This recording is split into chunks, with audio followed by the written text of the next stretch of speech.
Hello and welcome back. मैं हूं सचिन कुमार और आप देख रहे हैं मेरा YouTube channel MA institute of Hindi. तो दोस्तों, आज के इस लेक्चर में हम देखेंगे हिंदी व्याकरण किसे कहते हैं, हिंदी व्याकरण में सबसे पहला चैप्टर कौन सा पढ़ा जाता है और भाषा किसे कहते हैं, भाषा के कितने भेद होते हैं। चलिए वीडियो शुरू करते हैं।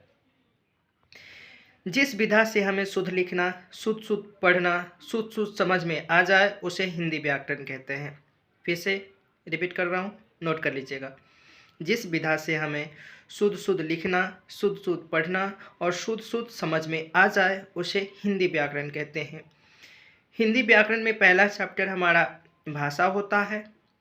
भाषा किताब में तो बहुत ही डिफ़िकल्ट किया रहता है, यहाँ पे हम इजी भाषा में देखेंगे इसको। चलिए, भाषा मनुष्य जिस माध्यम से अपने मन की भाव और विचारों को प्रकट करते हैं उसे भाषा कहते हैं। किताबी लैंग्वेज ये है, मनुष्य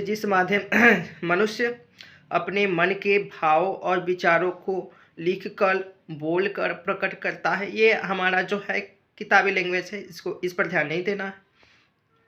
इसको इजी तरीका, आसान तरीका में हम बोलेंगे कि मनुष्य जिस माध्यम से अपने मन के भाव और विचारों को प्रकट करता है उसे भाषा कहते हैं।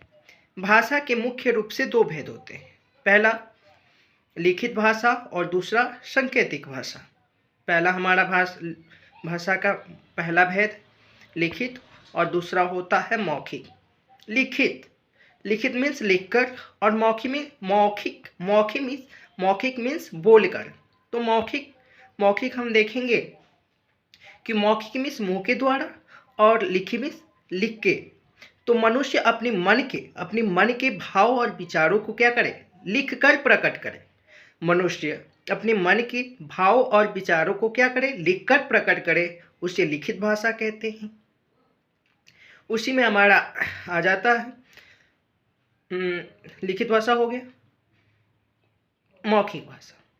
मौखिक भाषा मनुष्य अपने मन के भाव और विचारों को बोलकर प्रकट करता है। मनुष्य अपने मन के भाव और विचारों को बोलकर प्रकट करता है, उसे क्या कहते हैं, मौखिक भाषा कहते हैं। फिर से, मनुष्य जिस माध्यम से अपने मन के भाव और विचारों को प्रकट करता है उसे भाषा कहते हैं। भाषा के मुख्य दो भेद होते हैं, लिखित भाषा और मौखिक भाषा। लिखित भाषा मनुष्य अपने मन के भाव और विचारों को लिखकर प्रकट करते हैं, उसे लिखित भाषा कहते हैं। मनुष्य अपने मन के भाव और विचारों को बोलकर प्रकट करे उसे मौखिक भाषा कहते हैं। इसी में हमारा एक और भाषा होता है जो गूंगे लोग बात करते हैं, जैसे उसको बोलते हैं हम लोग सांकेतिक भाषा।